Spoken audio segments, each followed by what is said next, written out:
జరుగుతున్న రాజకీయాల్లో ఏ విధంగా వైఎస్ఆర్సీపీ ప్రభుత్వం చేస్తున్న అరాచకాల్ని ఎండగడుతూ క్షేత్రస్థాయిలో పర్యటిస్తున్నప్పుడు అనేక సమస్యలపైన నియోజకవర్గాల్లో, జిల్లాల్లో, తూర్పుగోదావరి జిల్లా, పశ్చిమ గోదావరి జిల్లాలో చాలా అద్భుతంగా పవన్ కళ్యాణ్ గారి ఉపన్యాసాల ద్వారా రాష్ట్ర వ్యాప్తంగా ఒక సంచలనం మనం సృష్టించగలిగాం.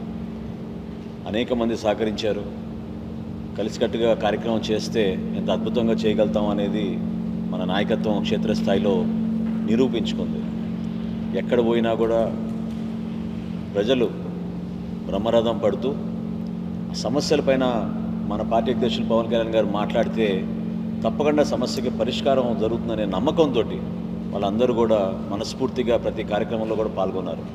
బహిరంగ సభల్లో వస్తున్న జనమే కాకుండా జనవాణి కార్యక్రమం, అదేవిధంగా కొంతమంది పెద్దలతోటి, నిపుణులతోటి క్షేత్రస్థాయిలో వాళ్ళు ఎదుర్కొన్న సమస్యల గురించి ఆ వివరాలు తెప్పించుకున్న తర్వాత సాయంత్రానికో మరుసటి రోజో పవన్ కళ్యాణ్ గారు బహిరంగ సభలో చేస్తున్న ఉపన్యాసాలకి చాలా అద్భుతమైన స్పందన వచ్చింది. నాయకత్వం కూడా వారంతట వాళ్ళే ఒక బాధ్యత తీసుకుని కార్యక్రమం సక్సెస్ఫుల్ అవ్వడానికి కోసం ప్రతి ఒక్కరు కూడా కృషి చేశారు. క్షేత్రస్థాయిలో ఉన్న మన జన సైనికుడు, మన వీర మహిళలు, నియోజకవర్గ స్థాయిలో ఉన్న మన ఇన్ఛార్జీలు, మండల స్థాయిలో ఉన్న మండల నాయకులు, అదేవిధంగా మన కమిటీలో ఉన్న వివిధ సభ్యులు, వారాహి విజయయాత్ర కోసం ఏర్పాటు చేసిన అనేక కమిటీల్లో కూడా ఉన్న సభ్యులు, వీళ్ళందరూ కూడా ఒక వాలంటరీ స్పిరిట్ తోటి సొంత డబ్బులు ఖర్చు పెట్టుకుని వాళ్ళు ఈ కార్యక్రమంలో పాల్గొని అద్భుతంగా చేశారు. మనస్ఫూర్తిగా వాళ్ళందరినీ మనం గర్వపడే విధంగా వాళ్ళని అభినందించాలి. చాలా చక్కటి కార్యక్రమం వాళ్ళందరూ కూడా చేశారు. అదేవిధంగా 47 డిగ్రీల వాతావరణంలో ఆ ఎండలో అన్నవరం దగ్గర నుంచి మొదలుపెట్టిన కార్యక్రమంలో ఎంత కష్టమైనా, చాలా సందర్భాల్లో ఇబ్బంది పెట్టినా మన పార్టీ అధ్యక్షులు పవన్ కళ్యాణ్ గారు చాలా మంచి స్పోర్టివ్ స్పిరిట్ తోటి కార్యక్రమంలో ఎక్కడ కూడా ఇబ్బంది కలగకుండా ఆయన పాపం భారం కూడా ఆయన కూడా తీసుకుని ఆ కార్యక్రమాన్ని విజయవంతం చేయడంలో మనందరం కూడా ప్రత్యేకంగా మన పార్టీ అధ్యక్షులు పవన్ కళ్యాణ్ గారిని మనస్ఫూర్తిగా మనం అభినందించాలి. నాయకత్వం ఎప్పుడు కూడా ఒక స్ఫూర్తినిచ్చే విధంగా, ప్రతి ఒక్కరికి ఒక మంచి మెసేజ్ ఇచ్చే విధంగా ఆయన పడుతున్న తపన మీ అందరికీ బహుశా తెలియకపోవచ్చు, కానీ నేను చాలా సందర్భాల్లో ఆయనతో కూర్చొని మాట్లాడుతున్నప్పుడు నాకు అర్థమవుతుంది ఆయనలో ఉన్న ఆవేదన. ఏ విధంగా ఒక సమస్యకి మనం పరిష్కారం చేద్దాం, ఆ సమస్య గురించి మాట్లాడే ముందు ఎంత లోతుగా ఆయన అవగాహన చేస్తారో నిజంగా మనందరం కూడా చూసి నేర్చుకోవాల్సిన అంశం ఇది.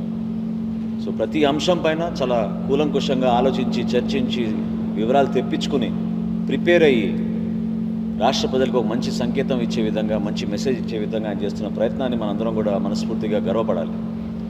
ఈ రోజున ఆయన ఆదేశాల మేరకు వారాహి విజయయాత్ర 3వ విడత విశాఖపట్నంలో మనం ప్రారంభించుకోబోతున్నాం. 10వ తారీఖు నుంచి 19వ తారీఖు వరకు మన వారాహి విజయయాత్ర విశాఖపట్నంలో నిర్వహించబోతున్నాం. అనేక అంశాల గురించి మనం ఉదయం మాట్లాడుకున్నాం. వాటన్నిటి గురించి కూడా పార్టీ అధ్యక్షులు పవన్ కళ్యాణ్ గారి దృష్టికి తీసుకెళ్ళగానే ఆయన కూడా చాలా మనస్ఫూర్తిగా దాన్ని ఆనందంతో స్వాగతించి చాలా మంచి అంశాలు ఐడెంటిఫై చేశారు. ప్రతి అంశం పైన మనం వెళ్ళి ప్రజలకి న్యాయం జరిగే విధంగా మనం నిలబడతాం జనసేన పార్టీ నుంచి అని ఆయన హామీ ఇచ్చారు. సో 2 బహిరంగ సభలు, ఒక జనవాణి కార్యక్రమం, 6 క్షేత్రస్థాయి పర్యటనలు, వీటితో పాటు 4 సమావేశాలు. ఈ చూచాయిగా ఈ కార్యక్రమం ఇంతటి వరకు మనం ఐడెంటిఫై చేసుకోగలిగాం. వీటన్నిటినీ కూడా మీరు జాగ్రత్తగా, ఇది ఉదయం నుంచి మనం జరుగుతున్న ఈ మీటింగ్స్లో దయచేసి మీరు కంపార్ట్మెంటలైజ్ చేసుకుని మీ బాధ్యతలు మీరు తీసుకుని ప్రతి ఒక్కరు కూడా ఈ కార్యక్రమాల్లో విజయవంతం చేసేటట్టు మీరు ప్రయత్నించమని, ఈ ఫీల్డ్ విజిట్స్ ఏవైతే ఉన్నాయో వాటి గురించి పార్టీ అధ్యక్షులు పవన్ కళ్యాణ్ గారు వివరిస్తారు. దాన్ని మీరు మరొకసారి అక్కడ క్షేత్రస్థాయిలో ఉన్న మన నాయకులుగా బాధ్యత చెప్పి మీరు క్విక్గా అలర్ట్ అయిపోయి ఆ కార్యక్రమం విజయవంతం జరగడానికి మీరు చేస్తున్న ప్రయత్నాన్ని మరొకసారి మీరు మన సెంట్రల్ టీంతో కూడా మీరు మాట్లాడుకుని చేస్తే ఖచ్చితంగా ఇది చాలా విజయవంతంగా చేయాల్సిన బాధ్యత, అవసరం మనందరిపైన ఉంది.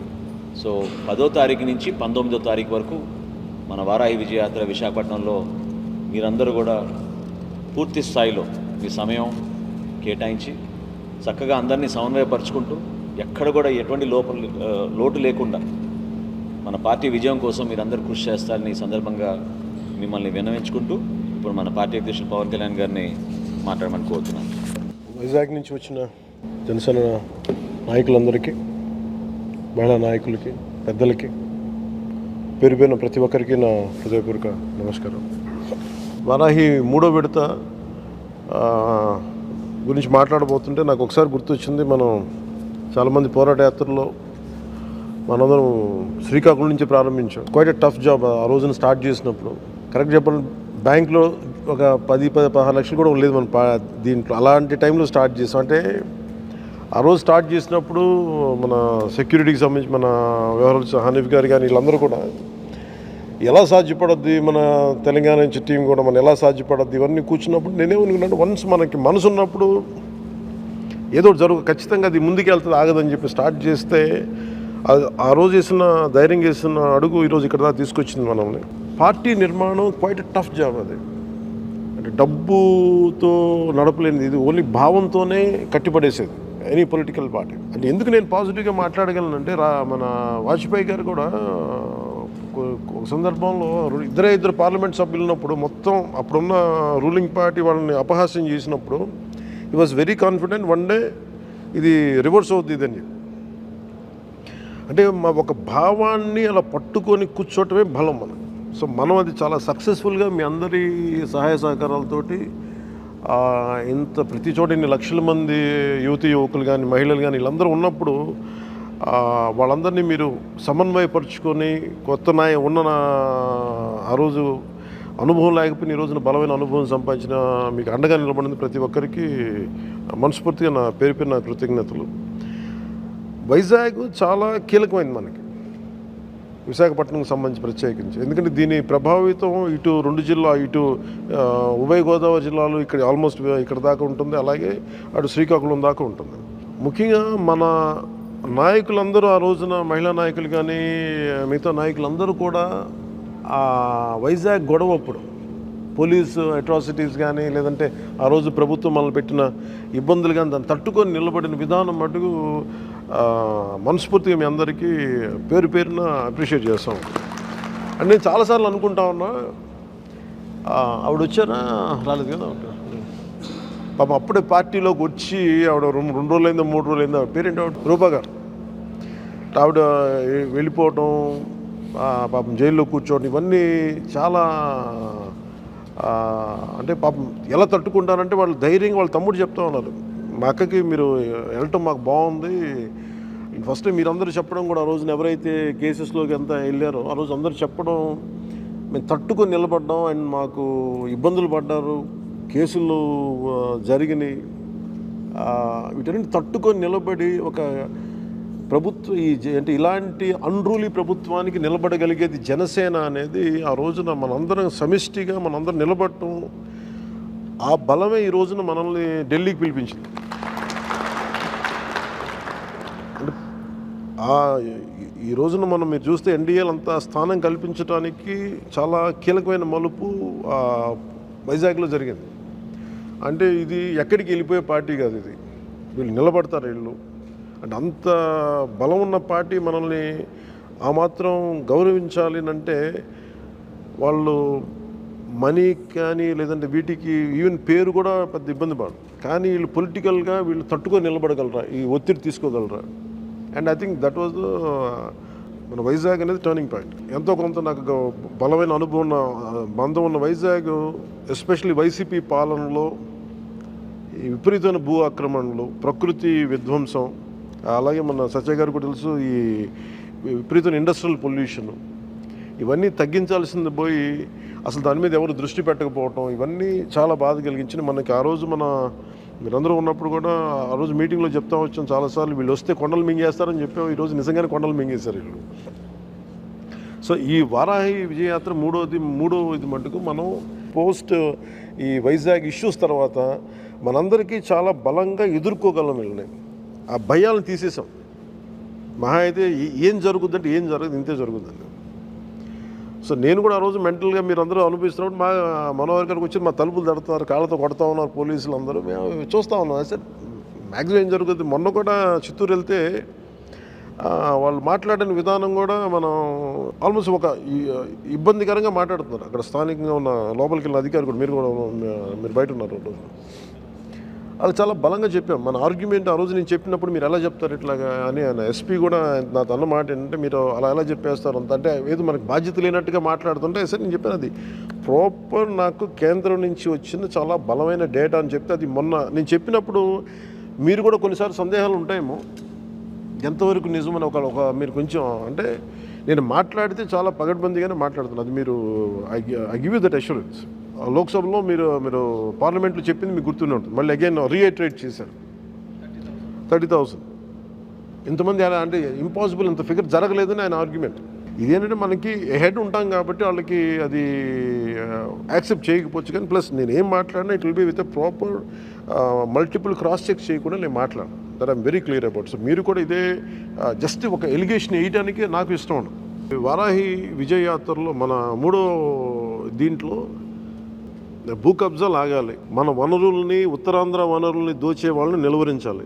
అలాగే పొల్యూషన్ మీద ఒక బలం అంటే ఈ యాత్ర అయిపోయేలోపు మనదైన మా పొల్యూషన్ ఎలా ఆపాలి, ఎలా కంటైన్ చేయాలి, ఎలా మినిమైజ్ చేయాలి అనేది వరల్డ్ మన గ్లోబల్ నామ్స్కి ఎలా ఉందో దాని తగ్గట్టు ఎలా తీసుకెళ్ళాలనేది ఒక స్పష్టత వస్తుంది. అలాగే ఎంప్లాయ్మెంట్ గురించి, అలాగే మనకు కొంచెం భవన నిర్మాణ కార్మికులకు సంబంధించి ఖచ్చితంగా లిక్కర్ డెత్స్ చాలా ఉన్నాయని చెప్తా ఉన్నాను. నాకు దాని మీద కూడా కొంత మీరు డేటా కలెక్ట్ చేస్తే అది కూడా చాలా హెల్ప్ అవుతుంది.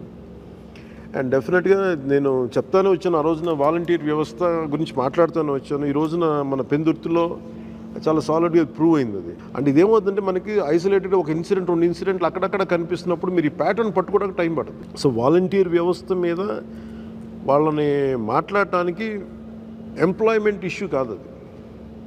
10 మందికి ఎంప్లాయ్మెంట్ ఇస్తానంటే అది ఇష్యూ కాదు. కానీ ఒక సమాంతర వ్యవస్థని క్రియేట్ చేసి పంచాయతీ ఇది ఉండి దాన్ని చంపేయడానికి ఇది పక్కన పెట్టారు. ఇన్ని సమాంతర వ్యవస్థలు. సో అందుకని వీటన్నిటిని దృష్టిలో పెట్టుకొని మేము పాసిబుల్ దీని మీద మీరు ఎంత ఫీడ్బ్యాక్ ఇవ్వగలిగితే అంత ఫీడ్బ్యాక్ ఇవ్వండి. నాకు ముందు బాగా కదిలించేసింది ఆ వాలంటీర్ చంపేశారు కదా పాప పెద్ద ఆవిడ. సో ఖచ్చితంగా వాళ్ళ కుటుంబాన్ని మనం విజిట్ చేయడానికి ఫస్ట్ నేను ముందు చెప్పగానే అదే అనుకున్నా, ముందు వాళ్ళకి వెళ్దామని చెప్పాను. ఒకసారి మనం వెళ్ళి కూర్చుందాం. అదొకటి. ఏమైతే ఎవరైతే మినిస్టర్స్ వాళ్ళు ఎవరి పేర్లు నాకు తెలియదు, కానీ మళ్ళీ బాధపడతాను నేను ఏదైనా మాట్లాడితే. ఎవరైతే ఏదేదో ల్యాండ్ కబ్జాలు చేశారో వాళ్ళన్నీ మనం ఒకసారి వెళ్ళి చూద్దాం. ఖచ్చితంగా ఎర్రమట్టి దిబ్బలను అయితే నాకు చూడాలని మనకు వైజాగ్ ఇస్ సినానిమస్ ఫర్ రెడీల్. ఏముంటుందండి రెడీల్స్ అంటామండి, మీరు ఏమంటారా? ఎర్ర దిబ్బలు అంటావా? ఎర్రమట్టి దిబ్బ, శాండ్ డ్యూన్స్ కదా. ఆ గంగవరం పోర్టు మనం ఆ రోజు నుంచి ఈ రోజు వరకు చేస్తానన్నా వీళ్ళు ప్రతిసారి. అలాగే స్టీల్ ప్లాంట్ గురించి కూడా. సో మీరు లాస్ట్ టైం కూడా మాట్లాడితే ఆల్మోస్ట్ ఇంక ఇవాళ రేపు అయిపోద్ది అనే పరిస్థితిలో కూడా మన రిప్రజెంటేషన్ చాలా బలంగా పనిచేస్తుంది. ఇది కేంద్రంలో కూడా చాలా 2 సార్లు మొన్న చెప్పింది. డ్రెడ్జింగ్ కార్పొరేషన్ ఆఫ్ ఇండియాకి ఆ రోజు మనం ఇచ్చింది they have taken in to consideration. అది నాకు ప్రత్యేకించి నాకు తెలియజేశారు నాకు. అండ్ ఆ రోజు మీరు డ్రెడ్జింగ్ కార్పొరేషన్ ఆఫ్ ఇండియాకి ఆ మినీరత్న కంపెనీకి మీరు ప్రైవేటైజ్ చేయబోతుంటే మీరు లేవనెత్తిన అంశాలు సబబుగా అనిపించింది. That's why we took a call not to nationalize it, not to privatize it. So అలాగే స్టీల్ ప్లాంట్ గురించి కూడా మాట్లాడినప్పుడు మీరు అర్థం చేసుకోవాల్సింది మనం చాలా బలంగా ప్రభావితం చేసింది, at least to hold it till now. అందుకని కలెక్టివ్గా ప్రజలు వచ్చి రోడ్ల మీద ప్రజలు వస్తే ఖచ్చితంగా దాన్ని కేంద్ర ప్రభుత్వం పరిశీలిస్తుంది. ఖచ్చితంగా అంత మొండి నిర్ణయాలు కానీ అంత అనాలోచిత నిర్ణయాలు తీసుకుని అన్లెస్ మనం ఏది తీసుకెళ్ళిపోతామంటే మనం చేతులు కట్టుకొని చూస్తుంటే రెసిస్టెన్స్ లేకపోతే ఎవరైనా ఏం చేస్తారు? అడగంది అమ్మాయినా పెట్టద్దు అంటారు. అలాగే స్టీల్ ప్లాంట్ మనమైతే అడుగుతున్నాం వెళ్ళి ప్రతిసారి ఢిల్లీకి వెళ్ళి. So we'll talk about steel plant ఒకటి. అలాగే గంగవరం పోర్టు వాళ్ళకి ఈ రోజుకి పాపం వాళ్ళకి సరైన ఇది లేకుండా ఇంకోటి మొన్న కూడా ఏదో మత్స్యకారులు వచ్చినారు మళ్ళీ నా దగ్గరికి వచ్చి ఎంప్లాయ్మెంట్కి సంబంధించింది ఏదో మాట్లాడారు. ట్రాన్స్ఫర్ అయినప్పుడు వాళ్ళని సెపరేట్ కంపెనీగా పెట్టారు. ఈ పర్టికులర్ ఎంప్లాయీస్ని మెయిన్ కంపెనీలో లీడ్ చేయకుండా సబ్సిడరీ మన ఇంకో చిన్న వేరే కంపెనీలో అంటే మెయిన్ కంపెనీలో మెయిన్ పోర్ట్లో కాకుండా పెట్టారు కదా. దాని గురించి ఒకటి వచ్చింది. సో వీళ్ళందరినీ కలుద్దాం ఒకసారి వెళ్ళి. అండ్ ఆఫ్కోర్స్ జనవాణి కార్యక్రమం. సో మేజర్లీ ఒక ఓపెనింగ్ డే ఒక మీటింగ్ పెట్టి కన్క్లూడింగ్ ఇంకొక 2 మీటింగ్స్తో పెడదాం. బట్ ఈ లోపల ఏంటంటే మ్యాక్సిమం అన్ని ఏవైతే మన అంశాలు తెలుసుకోవాలో, సమస్యలు తెలుసుకోవాలో ఇవన్నీ చేద్దాం. ప్రయారిటీ ఈ మీటింగ్ తర్వాత, అంటే మన ఆబ్జెక్టివ్ ఈ మీటింగ్ తర్వాత ఉభయ గోదావరి జిల్లాలను ఎలా అయితే మనకి మద్దతు బలంగా వచ్చారో ప్రజలు, that is the objective and goal post Visakhapatnam. దీని ప్రభావం తదుపరి పర్యటనలో మనం శ్రీకాకుళం వెళ్ళిన, విజయనగరంలో అక్కడ కూడా ప్రభావితం చేసేలాగా ఈ ట్రిప్ ఉండాలి. మీ అందరి సహాయ సహకారాలు మనస్ఫూర్తిగా ఇవ్వండి. అలాగే ఎస్పెషల్లీ టీమ్స్ మీరందరూ, ముఖ్యంగా మన కమిటీస్లో ఫుడ్కి సంబంధించిన మన ఎస్పెషల్లీ సెక్యూరిటీకి సంబంధించిన వాలంటీర్స్ కానీ, అలాగే అకామిడేషన్ కానీ, మీ అందరి కమిటీస్ కూడా మనస్ఫూర్తిగా బాబీ మీరందరూ ప్లీజ్ మేక్ షూర్ అందరూ will be taken care well. Thank you పేరు అందరు ప్రతి ఒక్కరికి. ఇది ఈసారి రాష్ట్రం కాదు, దేశం మాట్లాడుకోవాలి. విల్ మేక్ షూర్ టార్గెట్ ఈసారి will make sure national press has to observe this. మనం మనదైన కృషి చేద్దాం. ఖచ్చితంగా దీన్ని నేషనల్ మీడియాలో దీనికి ఈ exploitation of Uttarandhra, exploitation of north Andhra మొత్తం దేశం మొత్తం తెలియాలి. ఈ పర్యటన తాలూకు ఆబ్జెక్టివ్ దేశం మొత్తం తెలియాలి. అంటే ఉత్తరాంధ్రలో ఏ స్థాయి దోపిడీ జరుగుతూ ఉంది, ఉత్తరాంధ్రాని ఎంత విధ్వంసం చేశారు, ఎన్ని కబ్జాలు చేశారు, ఆ సిట్ రిపోర్ట్ బయటికి రాకుండా తీస్తామని చెప్పి సిట్ రిపోర్ట్ రాకుండా చేస్తారు. వీటన్నిటి మీద కూర్చొని మాట్లాడింది మనం చాలామంది ఇంటర్వ్యూస్లో మాట్లాడాను ఢిల్లీలో. మనం బలంగా మాట్లాడుతుంటే అప్పుడు కానీ వాళ్ళకి అర్థం కాలేదు ఇంత ఎక్స్ప్లాయిటేషన్ ఉందా అని. ఎవరో ఢిల్లీ నుంచి కొద్దిమంది వచ్చి బ్యూరోక్రాట్స్ వచ్చి వెళ్ళిపోతున్నారు. దే ఆర్ గివింగ్ అస్ చాలా బ్యూటిఫుల్గా ఉంది, అంతా ఏమంతా శోభయమానంగా ఉంది, అంతా బాగుందని చెప్పి మేము చెప్తుంటే అప్పుడు ఎన్సీఆర్బీ డేటా వాళ్ళకే తెలియదు. ఆంధ్రప్రదేశ్ నుంచి ఇంతమంది అమ్మాయిలు మిస్ అయిన వాళ్ళకే తెలియట్లా. సో ఇవన్నీ అందుకని మనం ఈసారి నేషనల్ మీడియా మన ఉత్తరాంధ్రలో జరుగుతున్న దోపిడీని నేషనల్ మీడియా గ్రహించేలాగే, చూపించేలాగే మనం ప్రచారం. అండ్ ఇది ఒక ఆబ్జెక్టివ్ అండ్ ఇది గోల్ మనకి. మనం వెళ్ళిన తర్వాత వాళ్ళు ఏదైతే దోపిడీ చేస్తారో ప్రజలు వాళ్ళకి ఎదురు తిరగాలి. ప్రతి వాడ వీధి వాళ్ళకి ఎదురు తిరగాల్సింది వాళ్ళకి. అందుకని అలాగే వాళ్ళ వాలంటీర్ వ్యవస్థని, నాకు వాలంటీర్ వ్యవస్థ గురించి కానీ ముందు వాళ్ళని సంరక్షించాలి. సరైన డబ్బులు ఇచ్చి కానీ ఇంకా వాళ్ళకి ఒక ఆల్టర్నేట్ ఎంప్లాయ్మెంట్ కూడా కల్పించాలి. మనం కూడా ఆలోచిస్తుంది. చాలామంది పెద్దలతో మాట్లాడుతున్నప్పుడు ఎవరో ఒక పర్సంటేజ్ ఆఫ్ వాలంటీర్స్ చెడు చేసే వాళ్ళు ఖచ్చితంగా ఉంటారు. అది హ్యూమన్ నేచర్. దాని గురించి అసలు వాలంటీర్ వ్యవస్థ అది డేటా ప్రైవసీకి సంబంధించిన ఇష్యూ. అది రెండు, అది మన పంచాయతీ ఈ వ్యవస్థను చంపేస్తూ ఉంది. సో రెండింటికి అది బేసిక్, ఇది అగైన్స్ కాన్స్టిట్యూషన్. సో అందుకని ఈ రెండింటి మీ అంశాల మీద తప్ప not on the individuals who are working as volunteers. ఒకటి క్రైమ్ ఆస్పెక్ట్ ఒకటి ఉంది, అదొక ఇండివిజువల్ ఆస్పెక్ట్. ప్లస్ వాళ్ళకి తెలియకుండా వాళ్ళ చేత క్రైమ్ చేస్తున్నారు. రాజశేఖర రెడ్డి గారు ఉన్నప్పుడు ఎలాగ ఐఏఎస్ అధికారులు దొరికిపోయారో రేపు పొద్దున ప్రతి ఊరికి ప్రతి వాలంటీర్ దొరికిపోతారు. అందుకని మనం వాళ్ళని సంరక్షించడానికి ఖచ్చితంగా వాళ్ళకి ఒక ఆల్టర్నేట్ ఎంప్లాయ్మెంట్ క్రియేట్ చేయడానికి అది ఖచ్చితంగా చేద్దాం. అది మీరు అష్యూరెన్స్ ఇవ్వండి వాలంటీర్స్కి ప్లీజ్. అందుకని వాలంటీర్స్ మన సోదరులు, మన బ్రదర్స్ అండ్ సిస్టర్స్. వాళ్ళ ఉపాధిని దెబ్బ కొట్టాలని కాదు, కానీ వాళ్ళ చేత తప్పు జరుగుతుంటే వాళ్ళ చేత తప్పు చేయించకుండా ఉండటం మొదటి బాధ్యత. వాళ్ళు తప్పులు చేసే వాళ్ళని వాళ్ళ శిక్ష పడాలి వాళ్ళందరికీ, అలాంటి వాళ్ళకి. అలాగే పంచాయతీరాజ్ శాఖ నిర్వీర్యం అయిపోతుంది దీనివల్ల. అందుకని మన పంచాయతీలను కాపాడుకోవాలి. సో ఇది బేసిక్, ఈ అవుట్లైన్స్ మీద మనం వెళ్తాం. And we need your complete support. Varahi విజయయాత్ర మొత్తం దేశం అంతా మోగాలని కోరుకుంటున్నాను. అందరూ ఆ దిశగా మనం కృషి చేద్దాం. Thank you.